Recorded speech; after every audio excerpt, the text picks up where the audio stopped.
It's now time for Comic News with Aimee Morgan.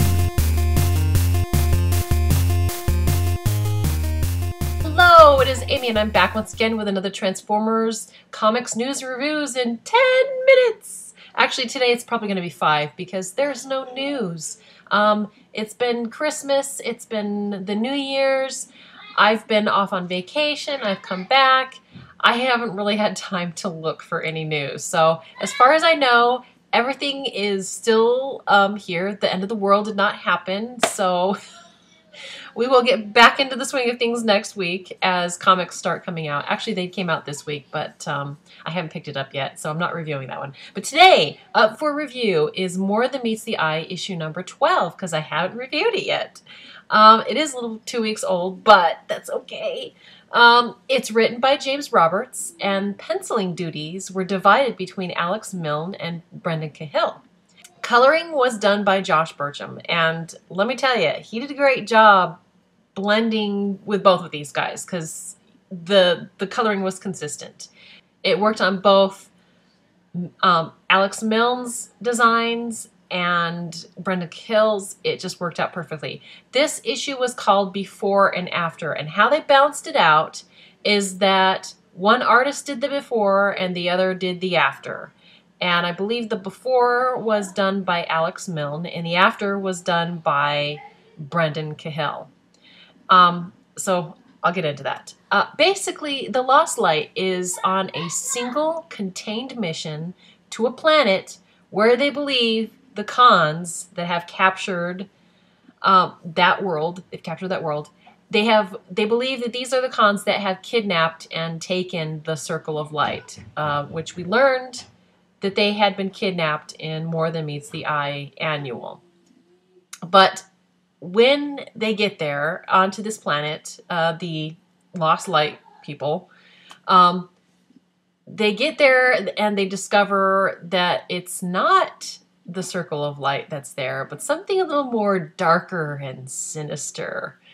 In this conflict, we also get some character clashes between a few characters like Whirl and Cyclonus. This has been building, of course, since that last time that these two had taken a moment like that, which was way back in the beginning of More Than Meets the Eye, I think is issue 2 or 3, something like that, where they had this clash and there were death threats. And boy, are there death threats in this issue, and promises and actual hits taken that end up affecting more than just Whirl and Cyclonus. It's pretty awesome. And because some of the characters are injured, we also get a nice backstory for Rewind and Chrome Dome. We find out about some of their past details and the how and why they became friends.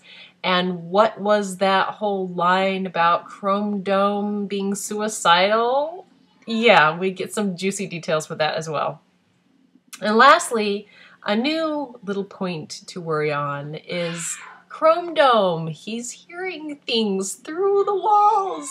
It's a nice little hook to think on for the future of More Than Meets the Eye internal conflict. It's just really awesome. It's a fantastic issue. Okay, so this issue, like I said, did the before and after. They didn't tell it in a linear way. You kind of jumped around a little bit. And the reason why they did that, at least for me, it created tension because you're wondering what happened to this character, what happened to that character, because you see them at first on their way down to the planet as they're getting ready to get to the planet. And then the next page you jump ahead and you see what happens after they leave. And then you go back and find out what happened during the battle. And then you go back to the after and find out more details. And then at the very end, you get the whole what happened up to this incident that happens in the comic. And then at the very last page, you get the incident. It was just really good. I liked how they did that because for me, it created this tension because through the whole thing, I had this question of what happens? What happens? Why did this all happen the way that it is? What's going on? And then you get to the very end and you find out that it had everything to do with this conflict between Whirl and Cyclonus. And it was just this big twist. Why I liked that is the fact that up until now, I've had sympathy for Whirl. You know, he's that guy that got, you know, he was already kind of a little creepy and, you know, just this guy that had questionable actions. And, you know, I thought, oh, you know, Whirl, do not get anywhere near him. I mean, still don't get anywhere near him, but I started to feel sympathy for him because he was that character that's just had all these dark things happen to him, and because of that, you know, he's this guy because of that. So I sympathized. I thought, oh, you know, poor Whirl. Yeah, this issue comes and I'm like, no, I want him dead. I want him to suffer.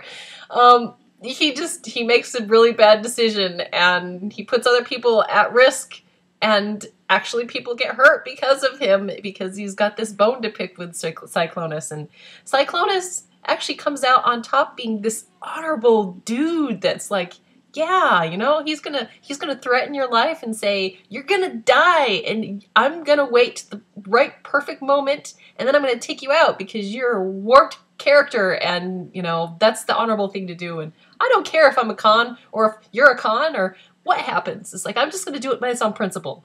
And that's Cyclonus, and I really love his character. For, you know, up until this year, I've never really cared about Cyclonus.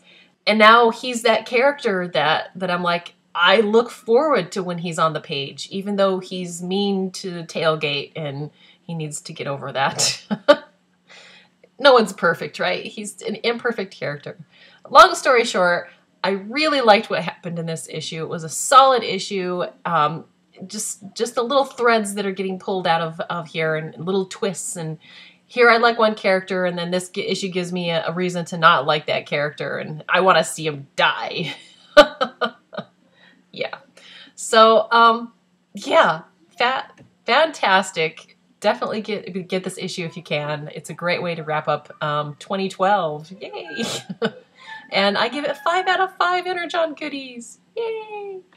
And with that, that's pretty much it. We will catch you next week for another Transformers comics news and reviews. And hopefully this will be in 5 minutes. You never know. Now I gotta go check on the Recklets because I heard cries and tears.